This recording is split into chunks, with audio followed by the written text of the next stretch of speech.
Nexa Voyage moo pare pour gunge étudiants yi entrepreneurs yi njaboot gi yëpp ak professionnels yi ci fépp foo xam ne da ngeen fa bëgg a dem ci àdduna bi moo xam yow yaa bëgg a dem wala voyage d'affaires da nga bëgg a dem Europe Amérique Asie Moyen-Orient foo ci bëgg a dem rek Nexa Voyage noppi na ngir gunge la yéen jàngalekat yi yéen professeurs yi am na programme de recrutement bu mag pour yéen boo xam ni mën ngeen a dem Canada jàngale ji nasaraan ak yéen étudiants yi suñu mission dafa leer nañ yombal leen lépp loo xam ne da di démarche d'admission ngir ngeen mën a am visa dem ci université yi nekk ci àdduna bi yëpp suñu partenaires yi nga xam ni dañoo mokkal liggéey bi te qualifié lool dañ leen di jàppale ci admission bi ci diiru fukki fan rek ngeen am seen université ba noppi it am li nga xam ni moo di seen admission suñu équipe daal di toppatoo li nga xam ni moom moo di des ci parcours bi defal leen dossier yi vérifier leen documents yi préparer entretien yi topp la ba nga jot sa préinscription ak sa visa pour professionnels yi dañuy toppatoo lépp lu jëm ci tukki bi moo xam voyage d'affaires la ñu daal di jël billet d'avion bi assurance bi hôtel bi toppatoo déplacement bi jóge AIBD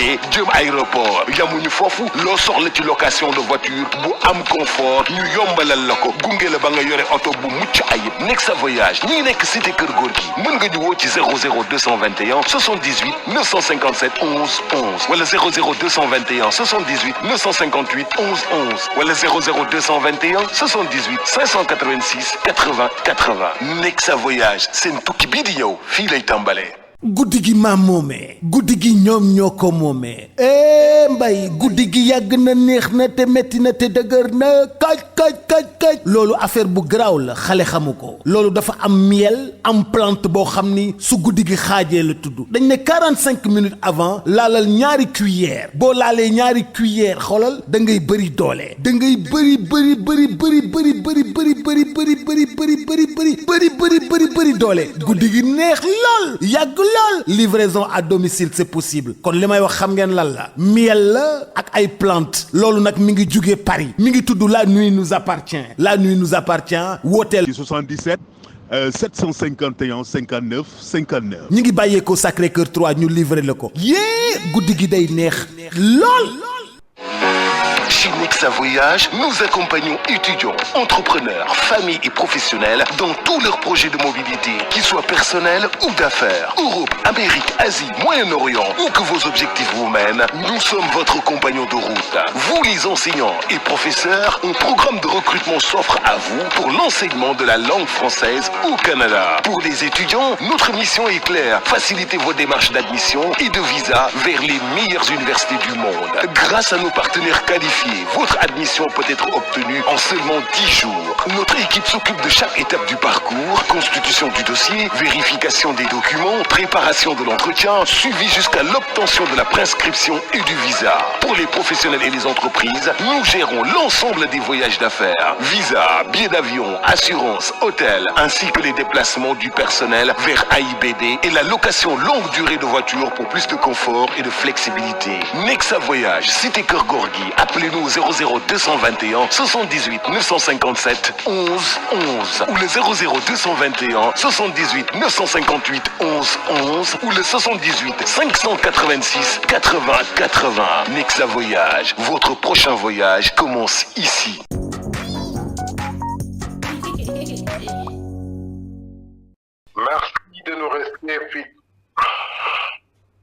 Merci de nous rester fidèles, amis internautes, vous qui avez choisi de nous suivre partout à travers le monde sur la chaîne des grands événements VIP People TV, comme son nom l'indique, s'informer juste c'est vrai. Comme ni ma koy faral di waxee saa yu ngeen abonné bu leen fàtte di bës notification bi mooy tax ngeen a jot suñu yeneen vidéo en exclusivité fii ci VIP People TV ñu ñëwaat tey indi leen beneen numéro actu du jour xool li gën a fës ci xibaar ci bés bi ñu daal di koy saytu taataan ko segg ko faram-fàcce ko indi ko wisaar leen ko fii sur la chaîne des grands événements VIP People TV biñ koy tàmbalee en ce vendredi 21 novembre 2025 dañuy dem li nga xamante ni fan yii yëpp ñu ngi koy ruumandaat ci diggante le président de la République son excellence monsieur Bassirou Diomaye Diakhar Faye ak ki nga xamante ni moo topp ci ginnaawam di leader bu parti Pastef depuis que daal ñu tabb kii di Aminata Touré mu doon nag ci waxoon daal dox na ci diggante le président de la république ak ci topp ci moom boobu ba tey nag gis nañu daal coow dafa juddu ci biir parti bi di Pastef ginnaaw nag bi nga xamante ni moom président de la république dalal na bureau politique bu Pastef bi nga xamante ni bërki démb di talaata bi ñu génnee foofu nag bureau politique bi ñoom daal ab communiqué sa la ñu daal di génnee fësal liñ fa jëlee mais ci biir loolu nag dañu gis benn député bu ñuy wax Cheikh Bara Ndiaye bokk ci parti bi di Pastef ñu gën ko xam nag ci garabu boobu ba tey daal dafa mel ni ku jëfaru daal génn daal di attaqué de tout bord jëmale ko daal ci ndaje bi nga xamante ni axoon na ci diggante président Bassirou Diomaye Faye ak ñi nga xamante ni ñooy bureau politique bu Pastef li jaaxal askan bi nag mooy ñi demoon ci ndaje ba ñu génnee kenn yu ci yàbbi ci moom mi nga xamante ni fekkee wul yëgul tinul moom moo yor làmmiñam daal mel ni ku jëfaru boobu ba tey nag mi ngi attaqué de tout bord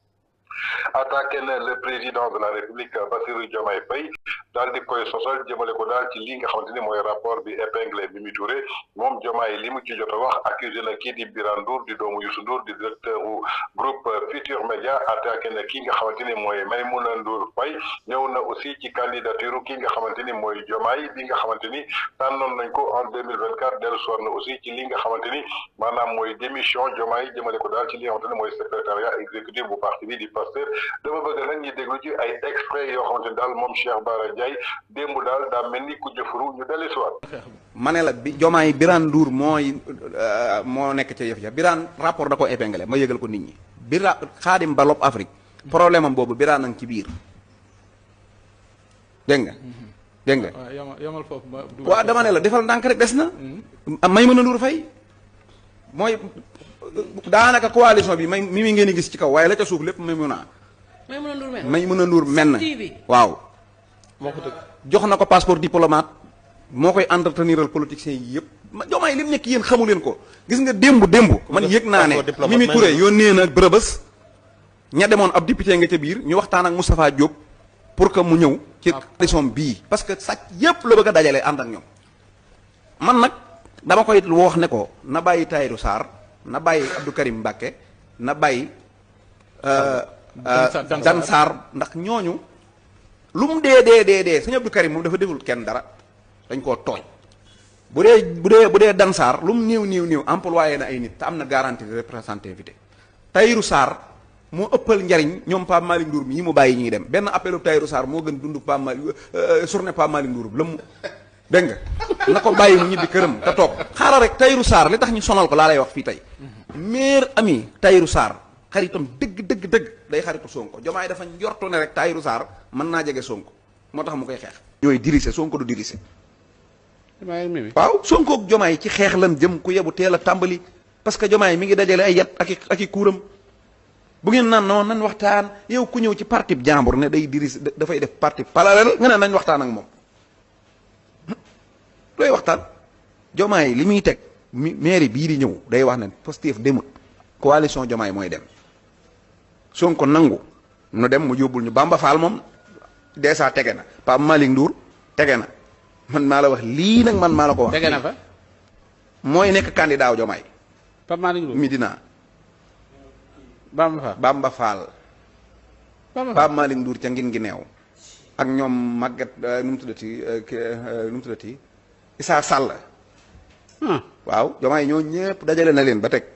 li muy xaar rek mooy bis bu rafet. yow Sebaat li nga wax di foo ko yëgee yow. li ngay wax dencal rek man kay lu ma la wax dencal xam nga ne yow Diomaye monté wutub coalition pour seetaan day monté coalition pour dugg su demee bu fekkee Sonko bañ na xeex bi foofa lay neexee su boobaa ñëpp yoo ko jóg naan téréetér mais jaar na sa kaw ba pare fii la noor a bañee sëñ Mbàkke Soxna Lo daa am ku mas di booy bi daa toog ci kanamu sëñ bi mu ne ko jox naa la. Diomaye est-ce que xam nga ne tey danaa la defal révélation yu bari bi muy delloo Ousmane Sonko secrétaire général parti bi waxu ko Sonko ci télé bi la ko yëgee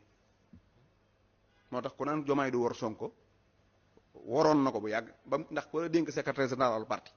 nga dem ba noppi ci def sa discours à la nation ne delloo naa secrétaire général parti bi te waxoo ko ki la ko dénkoon du respect Diomaye bi muy dàq Sonko dafa jël Cheikh Tahirou Fall nga xam ne moo ko doon jàngal alxuraan di nit ku dëgg ku am xam-xam mu dénk ko Diomaye def ko conseil bi mu koy dàq tàgguwu ko Sonko ci nit ñi la ko yëgee dàq ak Salimata Dieng Sonko ci nit ñi la ko yëgee dàq ak Pape Mada Ndour Sonko ci nit ñi la ko yëgee loolu respect la ci entre Sonko ak Jomaay bu fekkee day wax ne dafa respecté Sonko nan ngay waxee ne yow Sonko yaay mooy sa xarit bi nga gën a bëgg nga jël noonam bi mu gën a bañ teg ko sawet na mooy sa ndey dikkee loolu manque de respect la. ma wax la beneen révélation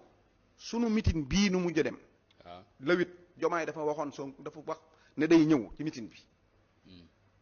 bi mu ko waxee ba mu neex ko mu jékki-jékki daal ne waaw léegi daal du ma mën a ñëw parce que épidémie bi am Sénégal ah OMS wax ko su ma fa ñëwee day mel ne damaa irresponsable. d'accord mais yow ci même semaine boobu dem na ci marathon bi kii bi armée bi. soldats yi 5000 hommes wala lu ko ëpp mu dugg ci seen biir xanaa épidémie bi daa jeex loolu mooy manque de respect Jomaay moo gis nga Jomaay dama lay wax benn affaire fii laa koy wax Jomaay du woo Sonko téléphone Jomaay du kaf ak Sonko Jomaay séqut ma ne la Jomaay laa wax ak Sonko amuñ benn vie buñ séq en dehors liggéey lijjanti na ba du wax ak moom du kaf ak moom du ko seet lijjantiwu ko man maa la wax lii tey Jomaay Faye ça va donc président. man politique laay wax sama parti bii laa toog man Pastef di wax waxuma ak président Jomaay laay waxal gis nga moom déglu ma bu baax rek wuyu ma est-ce que xam nga ne mayel kii mu laaj bu est-ce que xam nga ne Sonko xamul ku ñuy fal ci Sénégal ak ku ñuy folle Jomaay séqut ak moom loolu waaw séqut ak moom loolu li leen gën a war a jox nag Jomaay moom ci lijjanti mbooloo la nekk nu mu leen attaqué biñ àndalee Marie Rose ku mu jël Alpha Thiam lu tax ngeen doog a gis Pastef di def passation de service jël ay car luy fu ne ay car jël ngan di saal feesal ko del parce que président da koo fal mimi ne ko président mbooloo la soxla bi muy def passation de service day wan président ne ko man yor naa mbooloo juumoo ci fal ma xam jabaram mu nekk sama nit gis nga biñ koy jàpp kaso mu werte mi mu sol xaftaan boobu maa ko ñëw jox ko bi mu nekkee ci kaso bi ñaari yoon reynaaw nag togg ko dem yët ko ak non du ma wax yeneen damay wax lépp man xam naa li ma war a wax ak li mu war a wax. non léegi lan moo tax waroon Diomaye bi mu nekkee candidat man moo jël ñaari rakkam. ak docteur El Mansour Diop ak man ak Khoureysi Thiam ak samay benn délégation sëñ Mamour Mbacke bu Amérique ñu dem ba ca baayam man maa yëgal bàyyee Diomaye ne ko Diomaye candidat la te Diomaye man la yónni woon ma waxe ko waaye Diomaye bi mu faloo ak léegi ni mu bàyyee ñi bëgg Sonko ñëpp la ma bàyyee waale. man Diomaye damaa dégg mu def loo xamante ne man lii lépp gisoon naa ko de laajal Omar Gueye billaay dama ko daan jëwantu ci suuf. Diomaye damaa yëg ñi ne. voilà ñëwal continuer. Diomaye damaa yëg ñi ne daa dem Njagañaaw. bi mu demee famille am war koo rencontré protocole bi ñëw ne li famille bi léegi dañ leen a dajal ci benn salle ne famille bi bu duggee da ngeen di jóg taxaw bu toogee ngeen toog léegi kenn mooy wax lii lay wax. nii lay waxee président ñëw famille bi jóg taxaw mu toog gaa yi toog ñu jël kàddu jox ko président jël kàddu ma ne Mbateb ONC say mbokki bopp. ay mbokkam sa kër bàyyi sa mbokk yi bopp ngay dajal def lii ma ne Diomaye buy xool sénégalais laam daar lu muy gis. ma ne danaa ko ñaan audience dem ne ko Diomaye nguur du dara. bu mu la tee doon ka nga doonoon. yow nguur ci mbedd mi nga ko fore waxoon naa ko Omar Gueye ne ko nguur ci mbedd mi la ko fore. Omar Bamba Diop laa ko wax ne ko Diomaye nan ko seeti. nguur Diomaye daa dox ci mbedd mi doo nga for ko na ko yoree ci mbedd mi na nekk sénégalais président bi gën a wàcc. bu ko defee mu yéeg. waaye léegi yow mënoo yor galaas xaaral rek dama doon xaar man Diomaye dem yorum xar di ko fees. wala ñu seen ko mu yor ay fourchette am di lakk ay yàpp wala yooyu. waaye ni nongu ca kaw jàpp na yow kaway sa wàll ku nekk ci kaw dëkk. léegi yow jàmm ji jàmm. waaw déglu ma rek. yow mënoo koo wax xaaral ma wax la ba ma demee bëgg koo wax loolu Diomaye fu ne wër naa ko fa. mënuma koo gis. Diomaye kuy am ak moom jàmm gis nga tey mi ngi doog a dalal waa Pastef bi mu demee ba jaaxle waaw mi ngi doog a nag ko dalal waa Pastef Diomaye du toog ak ku bokk Pastef man maa la wax lii. Cheikh Bara léegi nooy doxee jàmm. waaw Cheikh Bara léegi yow dañ laa dégg nga wax ni que dara jotuma damaa wér pëlëg. waaw sama oto. dara nekku ci 50 xanaa kon yow da ngaa jot ay menaces. man daal xam naa li ma wax. léegi jàllal ci leneen xam naa li ma wax man. déedéet doon tontu ci loolu pare nit ñi rek. waaw damay wax rek xam naa li may wax man. da ngaa jot ay menaces ci dëkk bi. non xam naa li may wax. man daal dara jotuma. yow jàmm rek ngay am mais ma xaaral ma indi sama question. ñu jéggi Diomaye ñëw ci Sonko. parce que taxawaay bi nga am yow rek lañ gis nga am ko ci ay kaddu. gis nañ Khady Diamaye ko bind ak ñeneen mais boo dégloo ñeneen. ñoom ñëpp dinañ ñëw fi ma ne. li boo dégloo ñenn xam nga ñi Diomaye daa jëkkut ci ay nax boo ko séenee ak sikkim bi da nga naan kii moom du caaxaankat moo tax nit ñi ba léegi mënaguñoo nangu ne Diomaye war na leen mais bàyyi leen rek waa léegi da cee jëkkut ci situation waaye yow xam nga ne yow ndaw su yor sa jëkkër am gis geneen góor taq ca ah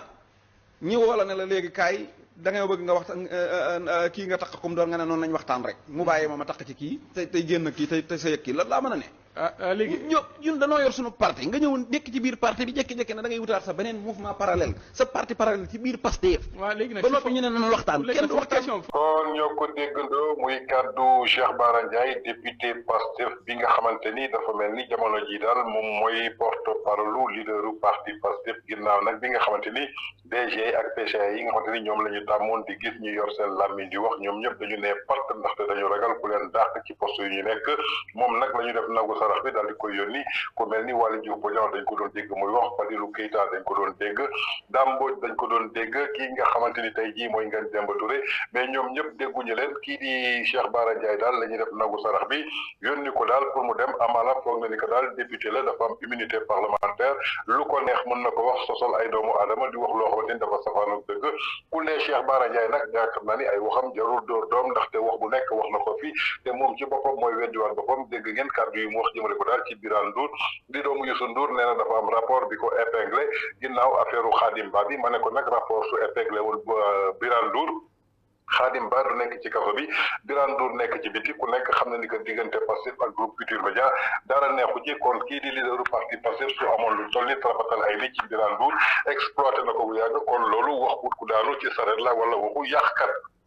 dellu soir nag ci li nga xamante ni mooy coalition Diomaye président bi nga xamante ni tabb nañu Mimi Touré ci bopp ji nee na Mimi Touré daal du ci dara ki nekk ci suuf di rumandaat du kenn ku dul journaliste bi di Maïmouna Ndour Faye bi nga xamante ni moo nekk foofu ci télévision 7TV ginnaaw loolu daal fesal nit que kii di président Bassirou Diomaye Faye jox na ko sax lii nga xamante ni mooy passeport diplomatique kon jàppale daal Maïmouna Ndour Faye ak ki nga xamante ni tey jii mooy Mimi Touré ñoom daal ñoo nekk ci ginnaaw nopp président Bassirou Diomaye Faye bëgg ko jax seet ki nga xamante ni mooy leaderu parti Pastef ñëw na daal ci candidature bi nga xamante ni tey jii Diomaye jàpp ni daal méritam moo tax tey jii ñu tabb ko en 2024 moom daal dina koy fesal indi ci daal ay révélation yu doy waar dem na daal ba xamal ni que divisé su amee tey jii kii divisé mooy kii nga xamante ni maanaam mooy Mimi Touré moo nekk ci bopp bi di divisé moom ak Maïmouna Ndour Faye waaye kii di président Bassirou Diomaye Faye mayul sax kii di leaderu parti Pastef kanam boo xamante ni dinañu waxtaan du ko woo téléphone du ko def dara lépp loo xamante ni ñu ngi koy tabb ci gouvernement bi moom premier ministre yëgu ko ñi xamal ni ko loolu du waxu dëgg ndaxte ñu bëri tey ji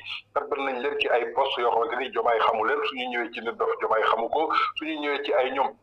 kilifa Diomaye xamu ko ñoom kii di Diomaye xamu leen bërki démb kii di ministre de l' agriculture di Mabouba Diagne Diomaye dafa ne mi ngi ko xamee ci fii nga xamante ni maanaam mooy conseil des ministres kon wax jooju yaakaar naa ni Bara Ndiaye ci boppam moo weddi boppam bërki démb fii la ñu dégg moom premier ministre taxaw ne moo consulté ministre de la justice lu mu ko sant lay def kon yaakaar naa ni képp ku ñuy tabb moom yëg na ko day soxla daal te li nga xamante ni mooy candidature Diomaye nee na daal bi ñu koy tabb moom Cheikh Bara Ndiaye la yónni woon moom moo ko dem yëgal waajuram ju góor mu doon daal ay révélation yu doy waar yoo xamante ni moom Cheikh Bara Ndiaye yëkkati na ko jamono ji nag dafa mel ni koo xamante ni daal dafa daal di jëfaru jëmale ko daal ci li nga xamante ni moo jot xew ndaxte moom la ñu def nagu sarax bi daal di koy yónni pour daal di koy sacrifier mu foog ne nag immunité parlementaire am mën na ko protéger daal ba lu ko neex mu wax ko ci loolu président de la République ñoo ko déggandoo muy révélation Cheikh Bara Ndiaye toujours dans votre actu du jour de ce vendredi 21 novembre 2025 sur VIP People TV ba tey dañuy desandi ci Cheikh Bara Ndiaye dellu si waat nag ci ay kaddu yoo xamante ni moo wutee kaddu yi nga xamante ni moom la rotal démb ci plateau Walfadjri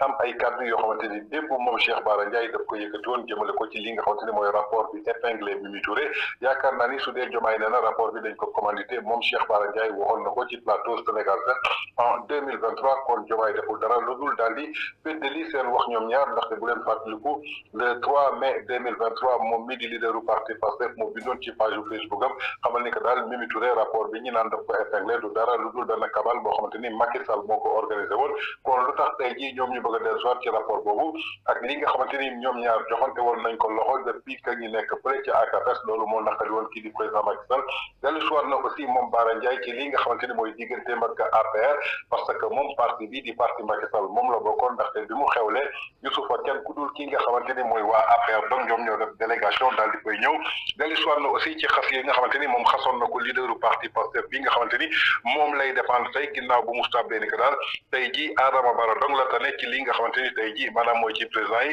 ndaxte amul xam-xam xelam ñorul ndaxte tey ji ku ko joxoon réew jox ko budget amul fenn fu ma jëm dama bëgg ñu déglu ci ay kaddu Bara Ndiaye démb soo ko dellusiwaat. te gis nga Macky Sall yàkkamti na Mimi Touré ne pip ba mu sonal ko ci wàllu justice voilà doon nga gis sax ay faux rapport ñu ko doon jéem a taqal ba mu Sidi Bara Fall wax ne génnee leen rapport yi ba léegi génnewuñ dara mais Mimi moom ak lu la waay mën a wax fii combat bi toll ancien premier ministre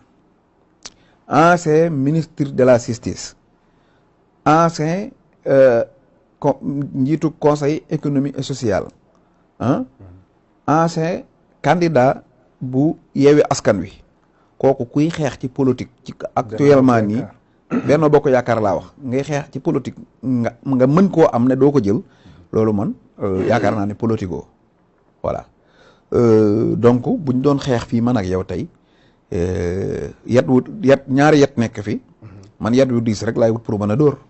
pour ma gañe sama xeex du ma naan yet bii diw moo ko fi teg nangam xeex moom da ngay jël yat bu dëgër rek nga dóor te Mimi nag yat bu diis la boo xam ne tey jii mitin bi li ci gën a naqari Macky Sall mooy nuyoo bi Mimi Touré ak Sonko nuyoo ak discours bi Mimi Touré jël ci kanamu leader Yewwi Askan Wi. damay njëkk a ñëw ci choix wu Bassirou Diomaye Faye est-ce que lu pertinent la est-ce que du lu pertinent man jàpp naa ne lu cohérent la te lu pertinent la mooy nit ñi Ousmane Sonko lañ bëggoon a am comme candidat wateel ko mënuñu ko woon wateel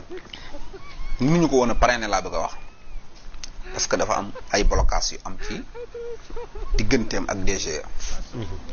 mais bu dee parti bu organisé Diomaye Faye moo bind programme Pastef maanaam parti bi mooy nit ki ci njëkk a dugal loxoom ay membre fondateur xam nga keroog dama ko seeti ñuy waxtaan Bassirou avant lii mooy dama ko seeti mardi mercredi jeudi vendredi samedi tey nag nañ ma jéggal damaa xaw a tawat trop sonn. déedéet nangul nañ la. moo tax maa ngi saqar rek damaa sonn. jéggal nañ la ko. léegi Bassirou ma ne ko Bassirou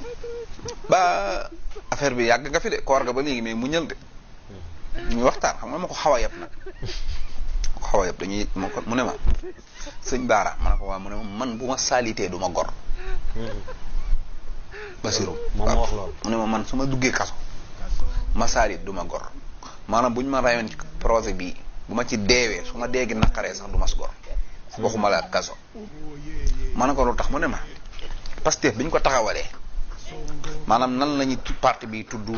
nan la ñuy def bureau bi ni muy tëddee man loolu man lañ santoon ma dem toog bind ko ma bind ko ñëw présenté ko gars yi ñu nangu ñu jël ko jaay loolu Sénégalais yi nit ñi di ko wuy si ba mu toll fi mu toll ci biir ñu ko wuy si woon bari ci ñoo xam ne jàpp nañ leen ci biir ñu ko wuy si woon bari ci ñoo xam ne dee nañ dégg nga kon donc ñi ko wuy si nga xam ne man maa leen woo ñu ñëw wuy si ko man ñeneen ñi man maa leen woo ñu wuy si ko dee fekk leen ci ñenn ñi man maa leen woo ñu wuy si ko ñu ñàkk ci seen liggéey léegi man mi woote woon nan lañ ma ci mën a tëjee kaso man may saali voilà mu ne ma biddaay ñu ngi toog mu ne ma man Pastef amatul maanaam lépp lu ma ci fekk luy lu neex mënta rëy ci man lépp lu ma ci fekk muy lu naqari mënta rëy ci man dégg nga ñu waxtaan yeneen yoo xam ne ay secret la mais pour wax la rek Bassirou nekkul benn waay buñ foree ca mbedd ma andi ko comme Macky Sall ni mu foree candidat am mbedd mi rek nekk da koy jox Sénégal entre parenthèse Macky Rahman man daal boo bëggee dégg dëgg lii may bëgg a wax moo fi nekk maanaam nag doon naa xaar nag ba Papa Waaj nekk di audio nag ma mën a tafu ci ginnaawam waaye comme nag xaar naa ko ñëwut baal ma jëngu ko rek waaye daal Ousmane Sonko moom li ngeen koy giiñ ci boppam ngeen war a taxawal xool ba xam moom la am déet comme moom daa nekkoon impôt et domaine képp Macky Sall dàqe ko ca injustice génnee ko fa ñi di ko farale Macky ci cuuneem lay tabax Ousmane Sonko képp di ko xeex muy jéggi obstacle yi waaye Sonko moom maanaam man damaa gëm ni ku dul Adama Barrow fii ci Afrique Sonko maanaam Sonko gënu laa yeewu Adama Barrow daal laa xam ne moom Sonko moom buñ ko faroon mooy tane Adama Barrow waaye ñi ci des ñëpp ko gën a intelligent te lii da koo wane Sonko moom damaa xam ne dama koy xool ba mu yàgg da ngay xam ne kii maanaam ku ñëwoon ne ko bit sa Sénégal baa ngi nii avion baa ngi nii réew maa ngi nii yéegal nga léegi yaa moom réew mi maanaam bu waree avion bi fu mu jëm Sonko nga xam ne Gambie ji doo nga xamu fa dara maanaam moom daa yeewut moom wax dëgg yàlla ñàkk a yeewu nag moo indi lii Sonko benn yoon la mas a dugg ci palais ci àdduna muy palais Dakar bii mooy keroog coronavirus bi te gis nga ko ba mu fay dem histoire Ousmane Sonko bis bi ma ko gis mu sol li gën a seer ci àdduna mooy keroog bi ñu koy witee palais nga xam ne maanaam lu mag la doon def ci moom daa yeewut Sonko yaakaar naa man mosuma gis mu nuyu benn président ci àdduna bi amul benn palais bu mu mas a dugg ci àdduna bi tamit kooku daa tëju xel mi moo ñur wax dëgg yàlla noo ko tooñ nag ndax fii la nekkoon moom li mu xam mooy liggéey bu weer dee mu fayee ko nun nag ñoo fii nekk di jay nit gis nga ab sëriñ moom man nga koy jay ndax li ngeen seen contrat yow mal xeyaam la te yow mal xeyaam moom bu fa daray leer rek moom ak seeguñ fa waaye fii moom looy chargé nit naan ko yaa fi ne na fekk mu man ko yow koo xam ne candidat boo xam ne yow nee na la damay di làkk wi ñuy jàng dama koy changé xaalis bi ñuy yor CEDEAO France système éducation bi système judiciaire lu nekk mu ne danaa ko laal digéen Sonko wóor na yàlla Adama Barrow daal moom laa xam ne mooy ndaare moom ci président yi Sonko ci doon topp moom heureusement nag kon ki démb damaa gis may ngénte waa APR doo nga fa ñëw benn parti ñëwu fa waa APR képp ñoo fa dikk kon donc daanaka man waa APR laa d'accord waaw maa ngi dox ci ay jéego parce que maa ngi cay liggéey mu barki dee moom dem naa bureau Moustapha Cissé Lo ñu ngi ci maa ngi ciy liggéey ak moom maa ngi jéem a gis Eva Maricon Seck xam naa dafa nekk ci tukki mais danañ gisee man ñoom xam nañu ma xam naa leen bu baax man ku la xam la yow ñaata yoon nga def say daayra sa 4 avril foo ko daan woote mais depuis bas mi wooteetuma ko de non mais taxawal rek non dafa am ci lu ma bëgg a ñëw sa 4 avril foo ko daan wootee HLM ñu la ci daan fekk mooy ñi ngay xas fii tey xasuma kenn voilà xoolal li nga wax fii dafa leer Cissé Lo xam na la keneen ak keneen xam na la ci loo ma sa woote dañ lay fekk si wuyu la taxawu la jàppale la bu la neexee àndatoog ñun mais toog fii bëgg a ne table rase lii dafa weex nga def ko peinture bu ñuul ne këriñ la mais loolu ku lay déglu Sénégalais ñaa ngi lay suivre mais ñi xam nañu Bara Ndiaye borom Kanzul Mouridina borom def gis mooy woote ko yëgle ak di fàttali mbokku jullit yi mbokku talibé yi xarit nag di juróom-ñaareelu édition bi ñu jàpp ko talaata ñeenti fan ci weeru avril 2017 ci usine Bent Assane Ndiaye parrain yi nag ñii la soxna Marème Faye Sall première dame Papa Diop bu bokk gis-gis Adama Faye Thérèse Faye bu Kogère Moustapha Cissé Lo vice-président ci assemblée nationale di xaritu Serigne Arona Coumba Ndoffène ministre conseiller ko xam ngeen lan ngeen dul génn ci àdduna mooy benn audio bu may tàggee Macky Sall yàlla damaa gërëm sama bopp ci Macky Sall mooy yàlla damaa dimbali ba mosuma koo gëm benn minute man damaa teel a xam kan mooy Macky Sall laata muy yor nguur gi ak bi mu ko yoree gis-gis bii ma am ci Macky Sall mooy gis-gis bu mësta soppiku parce que man damaa xam Macky Sall ne bu dee ci baatin jigut Sénégal feek mi ngi jiite réew mi gor yëpp xaw ma ku dul gor de waaye gor yëpp ci coono la ñuy nekk.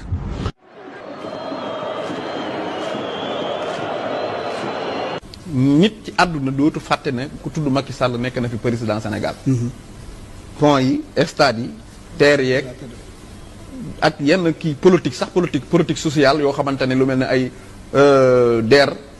entrepreneuriat rapide boobu ak yu bari ak. couverture maladie xaw ma nu ñu koy waxee te mooy. couverture maladie universelle ak yu bari yoo xamante ne ay mbiram la yoo xam ne moo ko indi. am na lu bari lu mu liggéey loo xam ne man bu dee ci matériel ci wàllu leneen ak leneen mënoo taxaw nga ne Macky Sall. deful bilan def na bilan. bu baax. waaye fan la Macky Sall jaar. waaw mooy Macky dafa ànd ak équipe. ñun xam. maanaam Alioune Badara Cissé ñëpp xam nañ ko ci réew mi Aminata Tall ñëpp xam nañ ko ci réew mi. Mimi Touré nekkoon ONU. man de façon analyse. Thérèse Diouf Faye ñëpp xam ko ci réew mi Mame Mbaye Niang ñëpp xam ko Pape Gorgui Ndong ñëpp xam ko mu dëkk Pikine. te comprendre ma ne ko da ngeen di def seen parti mu nekk équipe ngeen di jaay équipe bi bañ a jaay jëmmi Macky Sall ji ñuy ànd ak moom équipe boobu Macky Sall yoroon nag dama ko ne boo jëlee équipe bi nga jaay ko xajoo ci kenn. yow lu tax ni nga kon ñoo ko déggandoo muy Cheikh Bara Ndiaye bi nga xamante ni moo doon attaqué le président de la République Bassirou Diomaye Faye yaakaar naa ni lépp loo xamante ni Cheikh Bara Ndiaye wax na ko démb ci plateau Walfadjri vidéo yi ñu dégg ci Cheikh Bara Ndiaye mu daal di koy yëkkati weddi waat na ay kàddoom yi nga xamante ni wax na ko démb ndaxte Cheikh Bara Ndiaye ci boppam moom mooy wax di weddi boppam kon moom ci boppam gëmul boppam ndaxte li muy wax sax xam na ni manipulation kese moo ko ci yëkkati ndaxte moom ci boppam saa su waxee moom mooy daal di weddi waat boppam kon Cheikh Bara Ndiaye ku nekk xam na ni kër ci Sénégal ay waxam jarul dóor say doom ndaxte moom ci boppam soo ko laajoon lu mu reeree bi xamu ko leer na moo ko intéressé muy intérêt personnel am leer na moo ko intéressé muy li nga xamante ni tey jii moo ko ñor kii nga xamante ni moom lay défendre tey di leaderu parti Pastef moom ci boppam gëmul Cheikh Bara Ndiaye waaye dafa xam ne ni que ab dof la rek boo xamante ni nagu sarax la mën nañ ko yónni ci plateau yi lu ko neex mu wax lu ko neex mu yëkkati ko moom mi doon défendre démb Mimi Touré ci li nga xamante ni mooy rapport bi ko épinglé moom moo ñëw tey jii di xas kii nga xamante ni mooy président Bassirou Diomaye Faye jëmale ko ci rapport bu mu naan dañ ko commandité alors ko ñoom ñoo ko njëkk a fësal moom ak ki nga xamante ni tey jii moo ko yónni ndaxte depuis que crise bi am mu dellu soit ci conseil des ministres dafa mel ni daal dañ ko daal di napp ba tax tey jii ameetul yëkkati laa miñam benn yoon ndaxte ku nekk xam na ne ko dara su xewoon mooy njëkk a taal laay fam mais jamono ji ci ginnaaw Cheikh Bara Ndiaye la ñuy dem laaxatu ji pour jéem koo waxloo parce que ku nekk xam na ni Cheikh Bara Ndiaye ay waxam jarul door doom lépp lu mu mës a wax fii ci ay plateau yaakaar naa ni ay vidéo ci boppam ñoo koy daal di weddi dellu soit na daal ci digganteem ak APR ak kii nga xamante ne mooy président Macky Sall bi nga xamante ni moom la doon xalamal démb di ko tàgg kon tey jii moom ak Mimi Touré su dee daf ko bëgg a xas ñoom ñaar ñoo yam ndaxte ci Macky Sall la ñu nekkoon tey suñu demee ba jógee fa di wax lu bon ci fi ñu jógee woon kon ñu nekkal tey jii war nañu xalaat ni que Cheikh Bara Ndiaye su fa jógee suba dina yëkkatiwaat ay wax yu bon daal di ko fa yëkkati comme ni ma koy waxee rek Cheikh Bara Ndiaye su dee moom la ñu yaakaaroon moom la ñu yónni pour mu convaincre mais nañu jàpp ni que Cheikh Bara Ndiaye ay waa këram sax gëmuñu ay waxam ndaxte lépp lu mu mës a wax ci àdduna rek balaa tàkkusaan moom ci boppam mooy weddiwaat ko fam kon Cheikh Bara Ndiaye am nattu yàlla rek boo xamante ni yàlla moo ñu ko yónnee mu doon nag ay révélation yoo xamante ni damay bàyyi ku ci nekk defal commentaire bu boppam toujours dans votre acte du jour de ce vendredi 21 novembre 2025 sur VIP People TV suñ fa jógee dañuy dem fële ca 7TV fekk ji fa Maïmouna Ndour Faye ginnaaw nag tuuma yi nga xamante ni moom Cheikh Bara Ndiaye teg na ko ci ndoddam ci biir loolu nag Maïmouna Ndour Faye tardewul benn yoon daal di koy tontu démb tànk bi nga xamante ni balaa muy tàmbali émission jël na ci quelques minutes yoo xam daal jagleel na ko daal accusation yi nga xamante ni Cheikh Bara Ndiaye daal dina koy teg ci ndoddam dañuy déglu ji Maïmouna Ndour Faye dellu si waat. J'avais pas l'intention de le faire mais je pense que c'est utile parce que fenkat bu ñu ko dul weddi bu yàggee askan bi gëm ay fenam Cheikh Bara Ndiaye a repris son exercice favori et je pense que moi je fais partie de ces cibles xam naa nag il a besoin de prononcer mon nom pour être entendu ci déclaration yi nga xam ne def na ko tey dès demain mon avocat maître Boubacar Cissé va déposer une plainte auprès du procureur mu nar a doon deuxième plainte boo xam ne déposé naa ko contre Cheikh Bara Ndiaye souvenez-vous entre février et mars 2025 porté woon na fi une campagne de dénigrement de manipulation et une diffusion de fausses nouvelles contre 7TV lam ca waxoon yépp dugaloon ci loxoom jéem cee dugal ay responsables politiques yu Pastef lam ca waxoon yépp ay fen la ma déposé une plainte contre lui parce que à l'époque waxoon na mbir yoo xam ne mënoon na indi jiixi jaaxa ci suñu bopp partenaires yi ñu woo ko au niveau de la brigade des affaires générales il a été convoqué mu dem voyage mu dellu si ñu convoqué ko déchargé loo ko convocation bi il ne s'est jamais présenté bi ma constaté loolu j'ai écrit à Ousmane Diagne Ousmane Diagne m'a répondu en me disant que les mesures appropriées seront prises ba tey ba sànq j'ai la référence de cette plainte-là cette fois-ci il récidive encore di ma accuser ne man maa nekk celle qui est derrière la constitution de la coalition Diomaye Président en tout cas jox nga ma doole bu ma amul donc dès demain je vais rester en justice mon avocat dina déposer plainte Cheikh Bara nag ma lay xamal benn affaire semaine bi aw ma benn soxla yaay sama soxla parce que yow il faut que ñu arrêté la yow da nga nekk ak ay góor di ànd ak ñoom saay bu ñu waree fen saay bu ñu waree sos yow ñu désigner la nga nekk fenkat bi parce que ñi la yónni ñoom jàpp nañ ne ay gor lañ jàpp nañu ne ñoom c'est des parents c'est des hommes yoo xam ne dañoo am dignité duñu toog ci penc di fenalaate comme yow da nga am une licence pour di fenal nit ñi di sosal nit ñi ñi la yónni bu la yeboon nañ la wutal avocat semaine bii yow yaay sama soxla li nga xam ne nag moom mooy justice bi dinaa demaat ci ñoom parce que je suis républicaine je crois en la justice de ce pays là waaye nag je me ferai justice ci nii mbaa ci nële bu la yeboo rek nga takk sa tubéy ba mu dëgër te nga xam ne cette semaine aw ma beneen soxla bu dul yow du ma ci épanché wu longtemps loolu rek laa am pour wax la et vraiment yërëm naa mon avocat dina déposer plainte Cheikh Bara nag ma lay xamal benn affaire semaine bi aw ma benn soxla yaay sama soxla parce que yow il faut que ñu arrêté la yow da nga nekk ak ay góor di ànd ak ñoom saay bu ñu waree fen saay bu ñu waree sos yow ñu désigner la nga nekk fenkat bi parce que ñi la yónni ñoom jàpp nañ ne ay góor lañ jàpp nañu ne ñoom c'est des parents c'est des hommes yoo xam ne dañoo am dignité duñu toog ci penc di fenalaate comme yow da nga am une licence pour di fenal nit ñi di sosal nit ñi ñi la yónni bu la yeboon nañ la wutal avocat semaine bii yow yaay sama soxla li nga xam ne nag moom mooy justice bi dinaa demaat ci ñoom parce que je suis républicaine je crois en la justice de ce pays là waaye nag je me ferai justice ci nii mbaa ci nële bu la yeboo rek nga takk sa tubéy ba mu dëgër te nga xam ne cette semaine aw ma beneen soxla bu dul yow du ma ci épanché wu longtemps loolu rek laa am pour wax la et vraiment yërëm naa la ci li nga xam ne mu ngi waaj a dal sa kaw ñu retrouver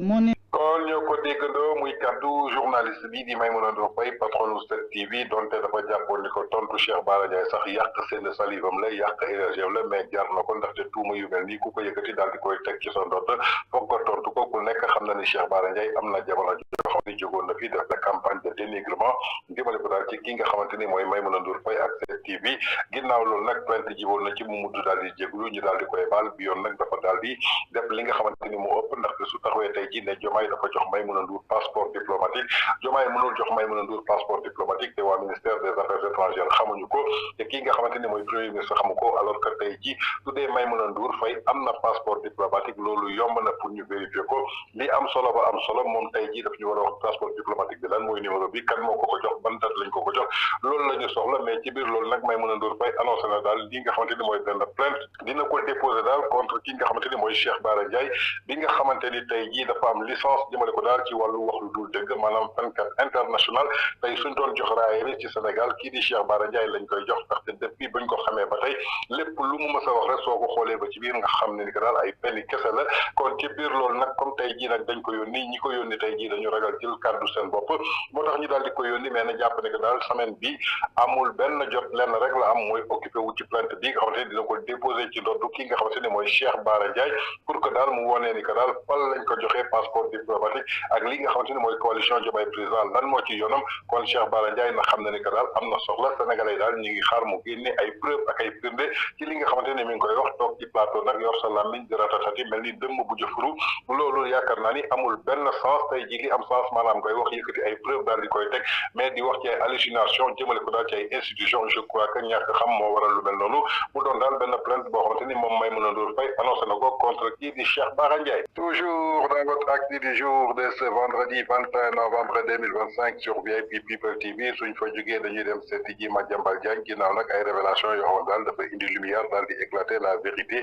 ci ñi nga xamante ni boobu ba tey ñi ngi toog di naan kii di président Bassirou Diomaye Faye dafa war kii nga xamante ni mooy leaderu parti Pastef bi nga xam daal moo ko tànn def ko candidat bu mu doon président de la République ci biir loolu nag dafa mel ni Madiambal Diagne dafa indi beneen dossier boo xamante daal day prouver tout à fait le contraire jëmale ko daal ci waa Pastef li nga xamante ni boobu ba tey ñi ngi koy wax est-ce que Pastef ñoo tànn kii di président Bassirou Diomaye Faye wala Pastef tànnuñu ko est-ce que Pastef moo war président Bassirou Diomaye Faye wala Diomaye moo war waa Pastef dama bëgg ñu déglu ji révélation Madiambal Diagne dellu si waat. Quand des gens disent que c'est Pastef qui a élu Ousmane Sonko et que si Ousmane Sonko se sépare de Ousmane qui a élu Bassirou Diomaye Faye et que si Bassirou Diomaye Faye demee Ousmane Sonko il aura trahi, l'histoire dit le contraire. À la présidentielle de 2024, à la présidentielle de 2024, nous tous on était là.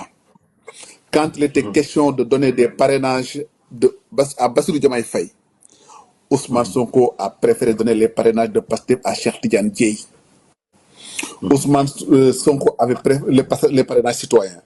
Pour les parrainages des élus, il a préféré le donner à Habib Sy. Il a laissé de côté Bassirou Diomaye Faye.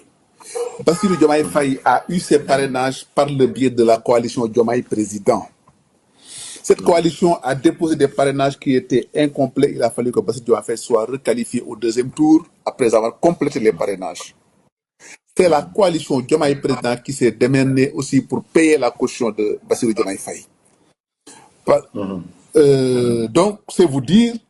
que Pastef a payé pour d'autres candidats, mais pas pour Bassirou Diomaye Faye. En quoi Pastef a fait élire Bassirou Diomaye Faye alors? Le calcul de Ousmane Sonko était tout simple. Il ne voulait pas un candidat de Pastef ou bien estampillé Pastef original. Il voulait le report de la présidentielle. Lui comme Macky Sall, lui comme Karim Wade voulait le report de la présidentielle. C'est Mimi Touré et les gens de Diomaye Président qui se sont élevés pour dire à Diomaye Faye, vous n'accepterez pas le report de la présidentielle, on va à l'élection. C'est comme ça que Bassirou Diomaye Faye a été élu. Donc, au regard de tout cela,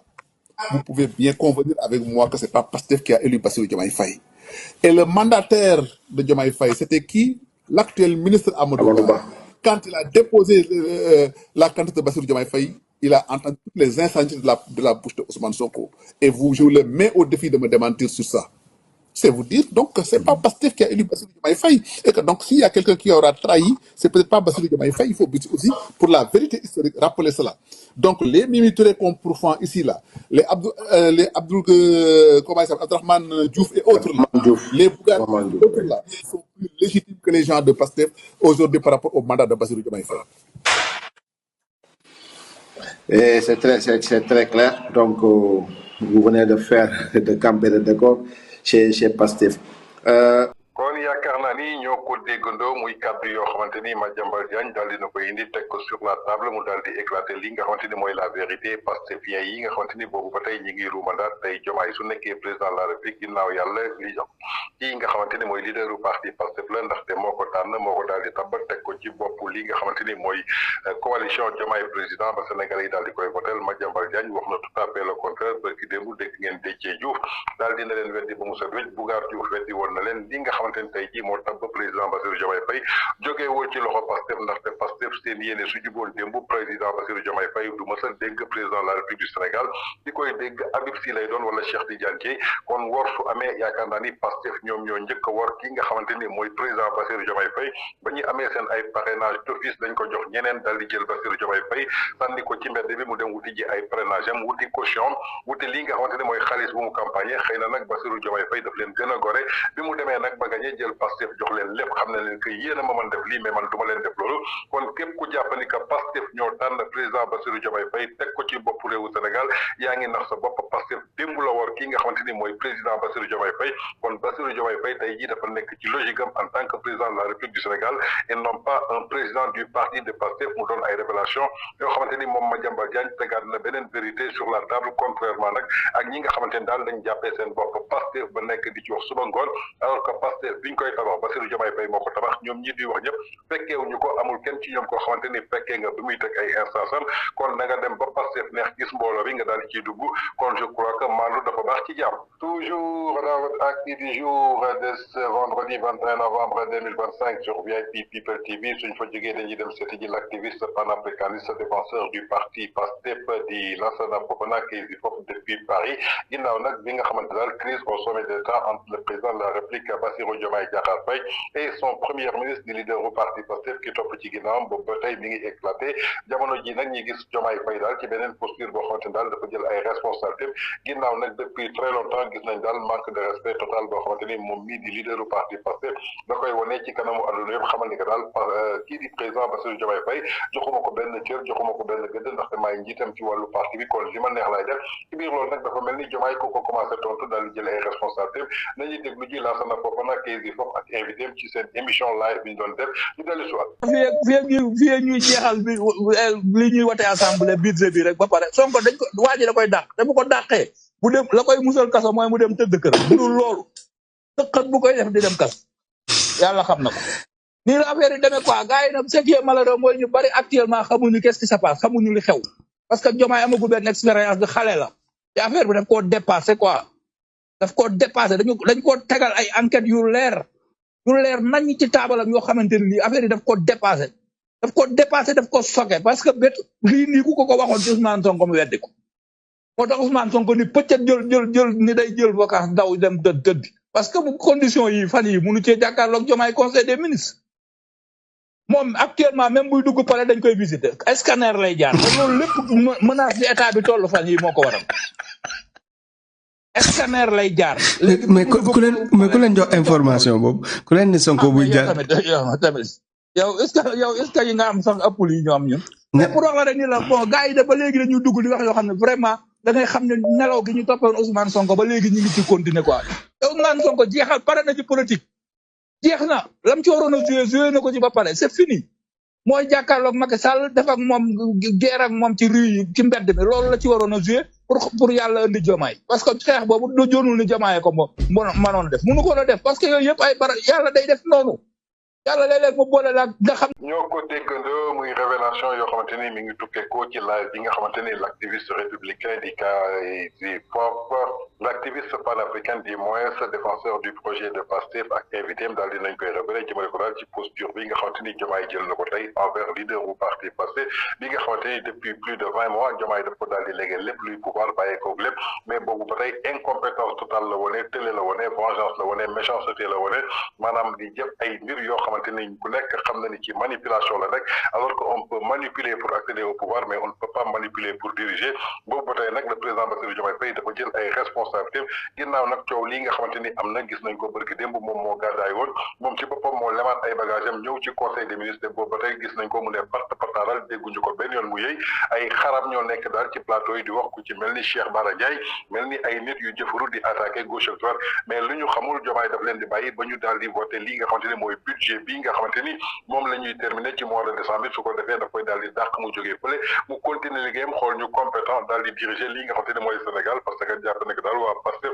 amuñu compétence amuñu expérience beneen bël la ñu am boo xamante ni moom la ñu bëgg a teg alors que Diomaye moom tey jii dafa war ci kanamu Sénégal yëpp war ci kanamu constitution bi kon moom mooy rendre compte suba kon dafay jël ay responsabilités am loolu la leaderu parti Pastef xamul alla ñenn ci ay cadre Pastef moom la ñu xamul ndaxte jamono ji gis nañu daal ñu ci ëppoon làmmiñ lu génn saf na xorom ñu wax saful xorom ñoom ñëpp daal di lañuy ne pat ne muut ne mattaaral kenn déggu leen benn yoon ñi daal di yëkkati seen làmmiñ toujours dans votre acte du jour de ce vendredi 21 novembre 2025 sur People TV suñ jógee foofu ñu dem seeti ji l'ancien président de la République du Sénégal son excellence monsieur Abdoulaye Wade jiite parti démocratique sénégalais ginnaaw magistral jëmale ko daal ci li nga xamante ni ñu ngi koy ruumalaat boobu ba tey ci diggante le premier ministre ak le président de la République lan mooy rôle premier ministre lan mooy rôle président de la République est-ce que leaderu parti Pastef deful li nga xamante ni dafa ëpp ndaxte tey jii mënuñu la nommer par nga doon chef du gouvernement nga war a gérer li nga xamante ni mooy action du gouvernement mais nga jël sa bët ba ko teg ci place ki nga xamante ni mooy le président de la République loolu éthique nangu ko déontologie nangu ko moom Abdoulaye Wade del sonn daal ci digganteem ak li nga xamante ni moo ko boole woon ak ki nga xamante ni mooy Moustapha Niasse nañu déglu ci la leçon magistrale de maître Abdoulaye Wade ak ki nga xamante ni jagleel na ko leader bu parti Pastef. Alors les premiers ministres Moustapha Niasse je me suis séparé de lui parce que on s'entendait très bien mais un jour, d'abord, il a tenu des propos. Il disait aux gens, oui, vous savez, je suis avec Wade, mais lui, il s'en va, moi, je serai bientôt président. Mais ça ne se dit pas. Quel est le président dans le monde qui accepterait ça? C'est pas acceptable. Un premier ministre doit jouer son rôle de premier ministre et non pas son rôle de président potentiel. Il y a quelqu'un qui avait écrit dans un article sur la tragédie des premiers ministres. Mais tous pensent pareil. Vous les nommez premiers ministres, au lieu de faire leur travail, de se faire distinguer par la population, par les réalisations ou tout ça, ils ne songent qu'à prendre la place du président. Et ça, on ne dit pas qu'il ne doit pas la prendre, mais il y a quand même des façons de s'y mettre. Je disais une fois que, vous savez, il y a une loi biologique, tout corps menacé, qui se sent menacé réagit. Ça, il faut que les gens se mettent ça dans la tête. On ne menace pas les gens d'une manière ou d'une autre. Alors, donc Moustapha Niasse a dit ça, l'air beaucoup de... non, il est là, il va partir. La deuxième chose, quand j'ai dit que le Burkinabé se sent mieux à Paris qu'en Côte d'Ivoire. Alors, au lieu de me demander pourquoi je l'ai dit, je l'ai fait exprès. Parce qu'à l'époque, il y avait un ostracisme en Côte d'Ivoire qui m'était devenu insupportable. Et je l'ai fait exprès. Moi, j'ai ma façon de gérer mes relations avec les autres. La preuve, ça fait de l'effet. Alors lui, au lieu de venir me dire, mais monsieur le Président, pourquoi vous l'avez dit ça, etc. Il est aussitôt parti en Côte d'Ivoire en leur disant, ne vous en faites pas, vraiment, c'est pas la peine de vous fâcher. Vous savez, le Président, il est comme ça, il dit des choses. Et il s'est fait passer pour le pompier qui vient après l'incendiaire. J'ai trouvé ça inadmissible et je l'ai remercié, purement simplement. Alors, mais vous savez, cette instabilité, si vous voulez, du point de vue des premiers ministres, ici, vous regardez l'Algérie. Hein, vous arrivez à Bouteflika. Ici, c'est parce que les premiers ministres que j'ai eus ne tiennent pas le rôle. Alors, j'ai pris une femme qui me donnait vraiment satisfaction, travaillant très bien, mais là, si je me suis séparé d'elle, c'est pas pour des questions de compétences, parce qu'elle travaillait bien, mais j'allais aux élections. Elle n'était pas politique. Alors vous croyez que je vais prendre quelqu'un qui n'est pas politique comme Premier ministre pour aller à des élections? Non. Voilà, je prends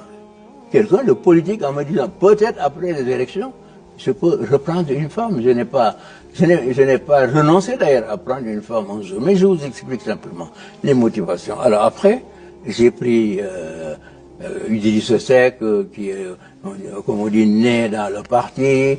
que je considérais comme un fils. Lui-même se disait, je suis le fils spirituel comme Karim est le fils de sang. Mais bon, à partir d'un moment donné aussi, ça n'allait pas, parce qu'il n'a pas su garder sa place. Et c'est toujours comme ça. Macky Sall, c'est pareil. Macky Sall, je l'ai connu, il était étudiant de 2e année de géologie. Tous, avec les autres, ils ont grandi sous mon aile. Je l'ai nommé d'abord ministre, puis Premier ministre. Et puis, après les élections, je devais changer de gouvernement. Donc si je l'avais remercié, ça aurait été tout à fait normal. Mais je lui ai dit, voilà, tu as été un bon Premier ministre. Maintenant, je te demande d'aller à l'Assemblée nationale. Comme on dit, d'aller me tenir l'Assemblée nationale. On avait une majorité. Ah, il m'a remercié, tout ça, il est allé à l'Assemblée nationale. Après, il a commencé à jouer son propre jeu. Bon, avec... mais comme j'ai la majorité à l'Assemblée nationale, bon, on a joué dans le cadre des dispositions du règlement intérieur de l'Assemblée nationale, et puis on s'est débarrassé de lui, si vous voulez. C'est le jeu politique. Alors, cela veut dire que, sur le plan des ministres, moi je veux le bon ministre qui comprend ce qu'on lui demande d'abord, il faut comprendre, et ensuite qui agit, qui réalise des choses avec moi. Et rapidement aussi. Parce qu'il y a des qualités que j'exige, c'est la capacité et ensuite la rapidité. Mais si je dis à quelqu'un va me faire ça et il va mettre 6 mois à réfléchir, non. Je n'ai pas le genre. Donc, c'est en cherchant le meilleur ministre. Aujourd'hui, je peux vous dire, depuis quand je n'ai pas modifié depuis longtemps, parce que j'ai trouvé l'équipe. Maintenant, à l'approche des élections, il est évident que je vais faire des ajustements, mais ce ne sont pas ce qu'on peut appeler un remaniement ministériel, mais ce sont des ajustements, comme le général qui va au front, hein, et il va dire, bon, le 2e bataillon va se mettre là plutôt que là-bas, mais c'est ça la politique. Mais encore une fois, moi je suis un libéral, je cherche les gens capables, je travaille dans le gouvernement, en dehors du gouvernement. Dans les autres domaines, je fais la promotion de gens capables. Parce que j'estime que les gens capables pour faire le travail... Moi, si j'étais un président qui ne s'occupe pas de gouvernement, parce qu'il y en a eu beaucoup, disant au Premier ministre, même dans le régime présidentiel, dans le régime parlementaire, c'est normal que le Premier ministre dirige tout. Mais même dans le régime présidentiel, je laisse beaucoup au Premier ministre. Mais je surveille, moi, je suis comme ça, je surveille les détails, je fais des ajustements et quand le Premier ministre est intelligent et souple, on s'entend parfaitement. kon ñoo ko déggandoo muy une pertinente et brillante analyse boo xamante ni maître Abdoulaye Wade daal dina koy indi servir ko jox ko ki nga xamante ni tey jii mooy leaderu parti Pastef ak ñi topp ci moom ñu foog ne rek tey jii ñoom dañu war a jël seen bët daal di koy teg ci fauteuil yu président de la République loolu bokkul ci respect bokkul ci élégance ndaxte ki fi yàlla teg mi ngi tudd Bassirou Diomaye Diakhar Faye mandat bi 5 ans la kon da nga ko war a gunge ànd ak moom ba nga xamante ni pare na su fa jógee nag soo amee ambition nga def ko mais ci biir mandaam nga bëgg ko wane que yow fi nga toog foofu laa bëgg a toog donc ce qui veut dire diireen ta mbagg daal dinay ñëw concurrence daal dinay ñëw liggéey du ñëw tey lépp loo mën a def pour saboter sama mandat di nga ko def pour que suba yow nga mën a taxaw Sénégalais yi daal day wóolu daal fay teg kon képp koo xamante ne mi ngi def loolu da nga ko war a jël daax ko teg ko fële kon président Bassirou Diomaye Faye kii di leaderu parti Pastef su bëggee jël bëtam teg ko ci fauteuilam boobu alors que 2029 jotul kon dafa war a jël ay responsabilités am daax ko teg ko fële xam na ni que moom la yàlla teg ci fauteuil bi donc dafa am mandat boo xamante ni da koy exercer kon donc ci loolu la war a def moom mu doon une leçon boo xamante ni tey jii waa Pastef war nañ ko déglu baax a baax bàyyi ci xel. Toujours dans votre acte du jour de ce vendredi 21 novembre 2025 sur VIP People TV suñ fa jógee dañuy dem Las Vegas fekk jëpp l'honorable député Koura Macky la Mackiste ginnaaw nag di nga xam ne crise au sommet de l'État juddu na diggante le président Bassirou Diomaye Faye son premier ministre ak ki nga xamante ne daal mooy Aminata Touré moom Koura Macky daal dellu soon daal pour def ay révélation yoo xamante ne daal yu doy waar la jëmale ko daal ci li nga xamante ne jamono ji ñu ngi koy dund ci Sénégal plus particulièrement muy crise boo xamante ni mi ngi nekk daal au sommet de l'État dama bëgg ñu déglu ji Koura Macky dellu si waat. salaam mbokku sénégalais yi maa ngi lay nuyu yow moomu di ma seetaan te sa xol bi Koura Macky nekk ci maa ngi lay nuyu di la ñaanal jàmm ju mat sëkk di ko ñaanal ki ñu bokk Mbéju Gana fu mu nekk jàmm lay am na mu bëggee Sénégal ak na mu ko defa tax ma ànd ak moom ayama Mackis wole ma Jomaay taxawal ci sa tànk yi nga def sa boppu nit yaay président sénégalais 54%. Jomaay Ousmane Sonko bu sañoon moom mooy nekk président Sénégal Ousmane Sonko wax na président Macky Sall pour mu pousse élection yi ñaari at pour mu bokk Ousmane doo bokk président Macky Sall ne ko mukk ci àddina damay organiser élection Jomaay nga xam ci dara Jomaay disrespect bii la waa Pastef di disrespect dangaa maaseeg ñoom jamono te xam nooy def ak ñoom ndax xamante ngeen Baara Njaay taxaw di la disrespect ci ku tekkiwul dara munul bind turam di la disrespect ànd kooku wal fajiri tëjal wal fajiri ñiy yàq Sénégal dañ ci bokk àndu ñoog yow loo teg ñu teggi ko wal fajiri mooy Sanjogu comédien ba son yi bi mu doon def ndono mag ña ma abonné ci moom ndekete chicken la Pastef saaga ndayam mu ruux Baye Assane Mesere mi doon nekk nit di wax waxu nit dof na moom Sanjogu wàlla na ko son yi bu Jomaay Faye jógal ci ñii ma la limal te nga wàccaawut laa wax man sa digganteeg Mimi Touré sama yoon newu ci fu ko neex dem mais li dal Macky Sall lay bañ mu dal la snitch la man li may wax dama koy wax te mënu leen ci dara yéen sénégalais dama ni Mimi Touré fu ko neex mu dem mais la mu def ma gis ko ku ko def duma la naw ci àddina fi ko Macky Sall teg ma ne Jomaay du ko fa mës a teg du ko ko mës a fal mu di ko yàq yéene ko lu ñaaw di bind ci àddina bi di ko kalaame te mu àndoon ak moom moo tax ma ne la Jomaay jubal jubanti loolu lay xaar ci yow de moment bii nag régler Sonko moo jot pour nga mën a xam lay def ci dëkk bi Jomaay sa ñetti at yi na rafet ci histoire ngay bokk te ma wax leen de leen déglu ma jambal jaañ man moom rek lay topp déglu ma kenn ma jambal jaañ du waxantu Jomaay li la ma jambal jaañ di wax déglu ko yaa àndoon ak Saaliwu Sonko mais xamoo ko ay pexem ni ma xamee Sonko boo leen ko xamee woon Sonko Sénégal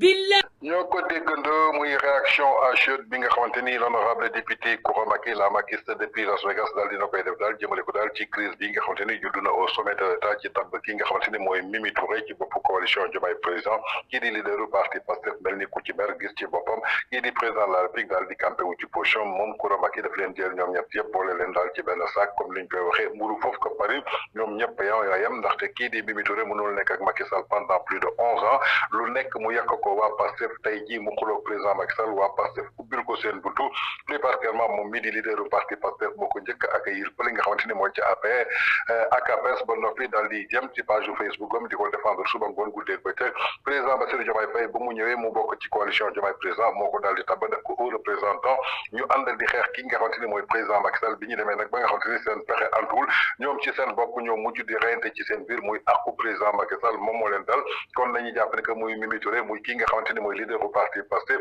ak ki nga xamante ni moom moo ko tabba ci bopp coalition bi ñoom ñëpp ñoo yem mburu foofu ko farine kon donc amuñu dara lu dul lu ñu mérité ni Olof Ndiaye nag li mu naan nit ku nekk rek li nga jiw moom ngay góob li mu jiw démb nag moom la Mimi Touré góob tey ginnaaw nag bi nga xamante ni àqu président Macky Sall dal na ko kii di leaderu parti Pastef jamono ji nga xamante ni mi ngi doon défendre Mimi Touré uniquement pour xeexal ko président Macky Sall Mimi Touré bi ko Diomaye tabbee li nga xamante ni mooy un représentant moom it mu continuer di xeex ki nga xamante ni mooy président Macky Sall tey président Macky Sall mi ngi continuer troisième mandat au niveau international amul benn problème amul benn jafe-jafe alors que ñoom ñett tey jii ñi ngi foofu ci biir Sénégal di reyante kon ce qui veut dire que daal ñoom ñëpp yam amul kenn koo xamante ni mën nañ ko ci défendre. Toujours dans votre acte du jour de ce vendredi 21 novembre 2025 sur VIP People TV suñu fa jógee dañuy dem seeti ji l'animateur de site 313 Vito Gaye ginnaaw barki dem nag bu génnee daal di déverser colère am daal ci rencontre bi doxoon ci diggante kii di président Bassirou Diomaye Faye ak bureau politique bu Pastef ginnaaw loolu nag bi ñu génnee daal di fësal benn communiqué moom ci boppam dafa mer ba pour ci plateau daal di fësal ni que daal lii di communiqué bi amul dara lu mu wax li Bara Ndiaye wax moom la daal di gëm parce que loolu moo nekk moom nag nee na animateur la dafay joxe information dafa tëddee nday ji seex kon yaakaar naa ni tey ji suñu seetaane vidéo bi danañu xam kii ndax animateur la journaliste la wala chroniqueur la wala militant la wala sympathisant nit la koo xamante ni day wax au détriment d'un parti politique est-ce que lii la ñu soxla ci ñi nga xamante ne tey ji ñoo toog ci plateau bi dama bëgg ñi déglu ji Vito Gaye dellu si waat ñu gën a bëri ñuy xas jomaay leen jiitu ci parti bi téeméeri junni yoon foofu sax ñu gën a bëri ñiy xas jomaay tey ba jomaay di xam Ousmane Sonko ñoom xamuñu Ousmane Sonko ñi gën a bëri ñiy xas jomaay ba jomaay di bëgg Ousmane Sonko ñoom bëgguñu Ousmane Sonko jomaay bokk na defe naa ci nit ñi njëkk a tuddee Ousmane Sonko doom biir Sénégal ba jomaay di taxaw di seede digganteem ak Ousmane Sonko fekku leen ci parti bi bokku leen ci parti bi ba ñuy créer seen parti di ànd ñoom ñaar seen ànd fekkeewu leen ko fekku leen fi woon kon ñooñee bu ñu yàlla defee ba ngeen rax leen dugg ci seen biir li ci ëpp solo mooy jéem a defar ñoom ñaar seen diggante parce que man sax yóbbu woon nanu ma démb waaw topp naa riir bi ba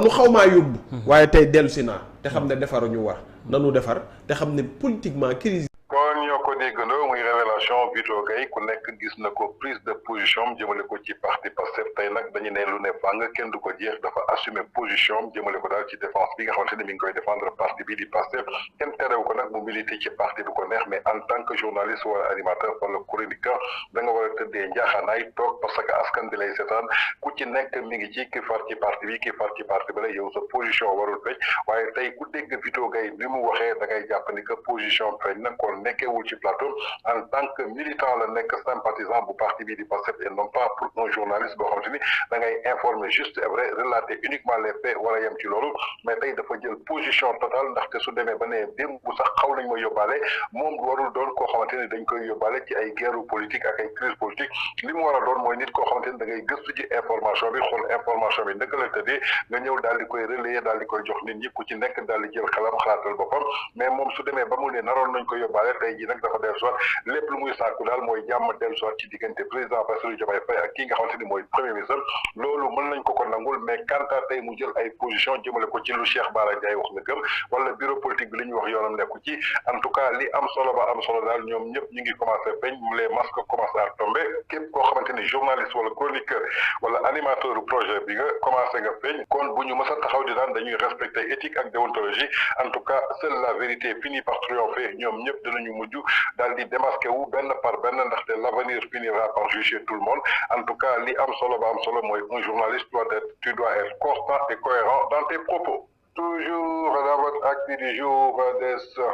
vendredi 21 novembre 2025 sur VIP People TV suñu fa jógee dañuy dem fële ca Casamance fekk ji fa ñi nga xamante ni mooy mouvement force démocratique de la Casamance di rebelle yi ginnaaw nag ay révélation yu doy waar yoo xamante ne jamono ji daal judduwaat nañ ñu tegu daal ci ndottu ki nga xamante ni mooy leader bu parti Pastef depuis un certain temps nag ñu ngi koy jëm baaraamu tuuma ci li nga xamante daal ñu ngi koy manigancé diggante les rebelles de la Casamance ak li nga xamante ni mooy actuel pouvoir bi nga xamante ni Bassirou Diomaye Faye moo ko téye depuis la sortie de Madiambal Diagne ci dossier bi nga xamante ni jébal na ko ki nga xamante ni mooy le général Biram Diop boobu ba tey nag lu bëri dafa daal di feeñ ci tableau président Bassirou Diomaye Faye moo tax mu jël ay responsabilités dem ba ci biir ba nga xamante ni moom ci boppam wóolatul sax kii nga xamante ni mooy jëwriñu gouvernement bi nga xamante ni moom moo ko tabb dama bëgg nag ñu déglu ci révélation choquante yi nga xamante ni ñu ngi koy dégg tey jii jógee foofu ca Casamance ñu tukkee ko daal ci ki nga xamante ni ñu ngi ko tuddee daal Salif nag mooy ki nga xamante ni nee nañu moo topp ci ginnaaw Diomaye jiite parti bii di Pastef ndaxte waajuram ju góor loolu la ko tuddee nañu déglu ci vidéo bi dellu si waat doomu Adama du la wax dégg yow Salif Sonko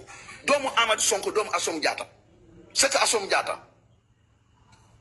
réew mi ñaar mooy am da nga leen di may jàmm nga dem beru toog sa bi ëtt sa soxna yi wala sa bakkan suñu bakkan doo bokk 2029 su la weddee loolu ñu dem ba 2029 rek ngay saaga ay juge yoo xamante ne tey adduna yëpp da leen di respecté nga leen di manqué respect di leen di sosal parce que li nga bëgga duñu la ko defal même Bassirou Diomaye Faye bis bu mu jël décision bi jour boobu lay génn si biir palais bi parce que yow Bassirou Diomaye Faye ça veut dire que yow respecté woo ko joxoo ko cëram nit fal la jox la lépp loo bëgg mu defal la ko mais da nga war a am ngor am dignité am sincérité am fidèle si moom lu ne nga koy wax da nga yaakaar ne nit ñi ngee tëkku Bassirou Diomaye Faye ngee tëkku moom ngee wonee doolem Bassirou du ragal de moo yoree état dina la duma dugal la kaso lu leer laa lay wax soo reculé wule dina la duma dugal la kaso man maa lay wax loolu sa diggante ak Macky Sall parce que Macky Sall moom dafa am yërmande gis nga Bassirou Diomaye Faye noppi bu mu noppi noonu dina la fëgg fii ba ñëpp tiit yow yar kan gars yi di la wër di la waaw yaa fi nekk ay dof yoo xamante ne ni taal Sénégal moo leen tax a jóg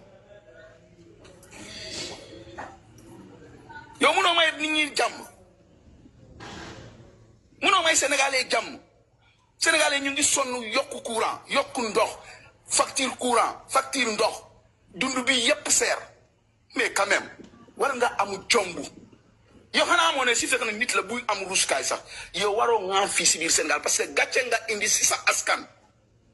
depuis nga ne sa yaay yow da nga amoon nerf sciatique Grèce yow la la bee ñu laaj sa yaay nee na musu ko am yéen ak Sénégal moom ak sénégalais ñoo tombendoo wax yooyu sa yaay moo ko wax demal xool vidéo bi lii lan la lii mooy lan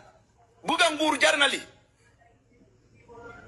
yàlla nee na doo bokk nga ne yàlla damay bokk force ñaar la soo forcé ak yàlla rek mu jëlee la fii yàlla moo lay effacé nga dem barsak fekk sa baay tout court lii mooy lan en tout cas ñoo ko déggandoo muy ay révélation yu choquante yoo xamante ne tey jii dégg nañ ko su dee li muy wax ça avère vrai su dee li muy wax tey jii dëgg la je crois que Sénégal war nañu def très attention jëmale ko ci tey jii li nga xamante ne moo fi xew ndaxte su demee ba nekk kii nga xamante ni mooy Salif Sonko moom ci boppam ab rebelle la kon donc lu bëree mi ngi ko doon manigancé jëmale ko daal ci li nga xamante ne mooy plan Casamance plan Diomaye pour la Casamance yu bëri daf ko tegoon daal di bëgg kii di président de la République Bassirou Diomaye Faye daal di koy tegal pour que renforcer pouvoir am renforcer doolam de ce fait que mu daal di renforcer ñi nga xamante ni mooy rebelle Casamance yi su ko defee nag moom lenn rek moo ko ñor muy Casamance mais Sénégal mosu ko ñor lépp loo xamante ni mi ngi koy liggéey di ko ruumandaat boobu ba tey du dara lu dul li nga xamante ni tey ji mooy Casamance naka lay def pour am indépendance am comme lu ñuy déggee souvent Guy Marius Sagna di ko wax kon tey ji suñu bëggee topp Macky Sall haute trahison yaakaar naa ni haute trahison weesuwul tey ji li nga xamante ni mi ngi koy ruumandaat su dee nag li waa ji wax tey ji ça avère vrai je crois que tey ji les Sénégalais ont besoin de savoir plus clair am information information boo xamante ni tey jii war nañu mën a leeral lépp moom ci boppam mu daal di ci yàbbi wax liñ koy tuumal ak li ñuy tudd turam ci lii am na wala amul je crois que dafa jot tey jii sénégalais yi daal di xam ndaxte tey jii waa ji wax na ko nee na ki gën a dangereux tey jii si Sénégal du kenn du ki nga xamante ni moo topp ci ginnaaw Diomaye amul dara loo xamante ni lu baax yéene na ko Sénégal kon Sénégal dañu war def très attention Diomaye warul def dara lu dul dàq ko jël ko dugal ko ci kaso bi parce que loolu mooy gën a sedd ci moom ndaxte souvent su continuer itam ñi am na ñoo xamante ni am na lu mu jot a signé ak ñoom te tey jii su ko respecté wul su sàggu na nag ñooñu ñooy jël bakkanam kon li gën a sedd ci moom mooy tey jii ñu jël ko yóbbu ko ci kaso bi daal di ko fay denc loolu moo koy protégé en tout cas mu doon daal de graves révélations yoo xamante ni daal judduwaat na jëmale ko daal ci ki nga xamante ni moo topp ci ginnaaw Diomaye depuis les révélations de Madiambal Diagne nag en tout cas secret yi ñi ngi commencé di daanu suba ak ngoon. Merci beaucoup, c'était tout pour votre acte du jour. Quant à moi, je vous retrouve la prochaine fois. D'ici là, restez scotchés. Nos programmes, ça continue toujours sur VIP People TV.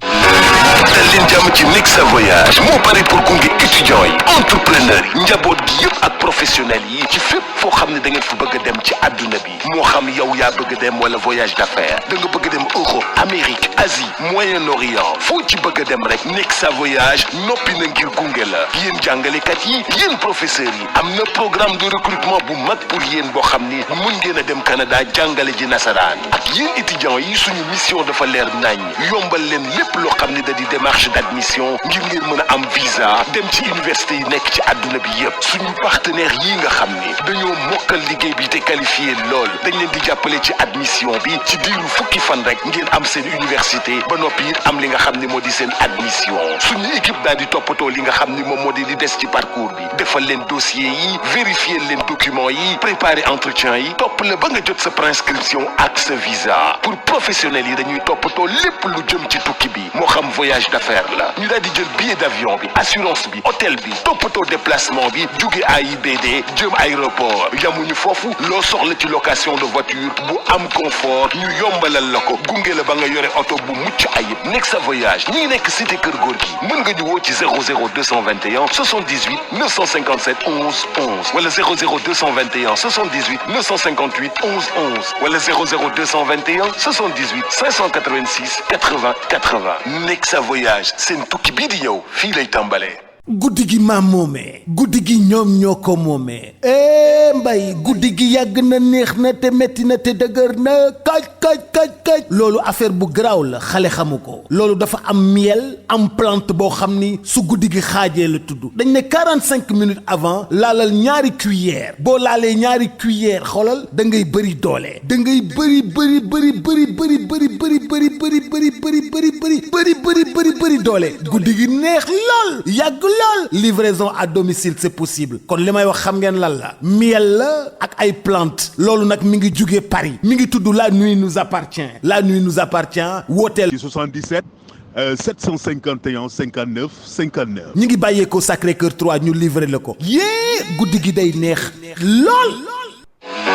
Chez Nexa Voyage, nous accompagnons étudiants, entrepreneurs, familles et professionnels dans tous leurs projets de mobilité, qu'ils soient personnels ou d'affaires. Europe, Amérique, Asie, Moyen-Orient, où que vos objectifs vous mènent, nous sommes votre compagnon de route. Vous, les enseignants et professeurs, un programme de recrutement s'offre à vous pour l'enseignement de la langue française au Canada. Pour les étudiants, notre mission est claire. Facilitez vos démarches d'admission et de visa vers les meilleures universités du monde. Grâce à nos partenaires qualifiés, votre admission peut être obtenue en seulement 10 jours. Notre équipe s'occupe de chaque étape du parcours, constitution du dossier, vérification des documents, préparation de l'entretien, suivi jusqu'à l'obtention de la prescription et du visa. Pour les professionnels et les entreprises, nous gérons l'ensemble des voyages d'affaires. Visa, billets d'avion, assurance, hôtel, ainsi que les déplacements du personnel vers AIBD et la location longue durée de voitures pour plus de confort et de flexibilité. Nexa Voyage, cité Kër Gorgui. Appelez-nous au 00221 78 957 11 11 ou le 00221 78 958 11 11 ou le 78 586 80